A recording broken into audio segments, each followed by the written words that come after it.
మీరు మమ్మల్ని ఎంతో నమ్ముతున్నారు కదా, ఆ నమ్మకాన్ని నిలబెట్టుకోవాలంటే ఇది కష్టమైనా సరే మేము చేయాలి. ప్రీవియస్ వీడియోస్లో సైలేజ్ ప్రిపరేషన్ అని చూపించాం కదండి. ఇదిగోండి సైలేజ్ రెడీ అయిపోయింది 45 days ఫర్మెంటేషన్ తర్వాత. సమ్మర్లో యూజువల్గా పచ్చిగడ్డి షార్టేజ్ ఉంటుంది కదండి, సో దాని రీప్లేస్మెంట్ కోసం సైలేజ్ అనేది చాలా యూస్ఫుల్ అండి. 15 days అవుతుంది మేము స్టార్ట్ చేసి కొద్దిగా ఫీడ్లో ఇస్తూ. లాస్ట్ టైం చెప్పాం కదండి పచ్చిగడ్డి ఎండుగడ్డి దానా అని. ఇప్పుడు పచ్చిగడ్డిని కొంచెం తగ్గించి సైలేజ్ని కొంచెం ఎక్కువ క్వాంటిటీలో యాడ్ చేస్తూ మా కి అలవాటు చేస్తున్నామండి. పచ్చిగడ్డితో పోలిస్తే అండి సైలేజ్ అనేది చాలా న్యూట్రిషియస్ అండి. గేదె దాని హెల్త్ విషయం అయితే దాని కండిషన్ కూడా చాలా బాగుంటుంది. అండ్ మిల్క్ కూడా క్వాలిటీ పరంగా చాలా ఇంప్రూవ్ అవుతుందండి. గేదెలకి వేసే పచ్చి మేత విషయంలో ఉన్న 2 ఆప్షన్స్ లో పచ్చిగడ్డి సైలేజ్ ప్రిపరేషన్ అనేది కష్టతరం అండి. అలా అని పచ్చిగడ్డి పెంచడం సులువని నేను చెప్పట్లేదు. పచ్చిగడ్డిని మనం మొలక వేస్తాము, లేదంటే విత్తనం చల్లి తీసుకొస్తాం కదా, పెరగగానే కొంత టైం తర్వాత కట్ చేసి వాడుకుంటాము. ఇది అలా కాదండి. మొక్కజొన్న వేసి 100 days కి అలా వచ్చాక కంకి ఫామ్ అయ్యాక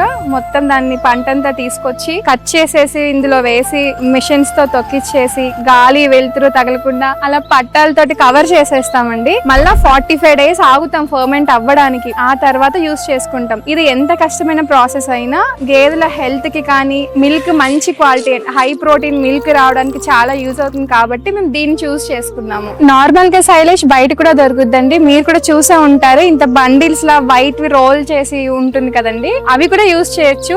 మీరు అనుకోవచ్చేమో అది ఈజీగా ఉంటది కదా రెడీమేడ్ గా తెచ్చేసుకోవడం అని, కానీ కాదండి. మీరు మమ్మల్ని ఎంతో నమ్ముతున్నారు కదా, ఆ నమ్మకాన్ని నిలబెట్టుకోవాలంటే ఇది కష్టమైనా సరే మేము చేయాలి. మా కళ్ళ ముందు జరిగింది ప్రిపరేషన్ అంటే దాని నుంచి వచ్చే కాన్ఫిడెన్స్ వేరండి. అండ్ ఇది కాస్ట్ కూడా తక్కువ అవుతుందండి మనం సొంతంగా తయారు చేసుకుంటే.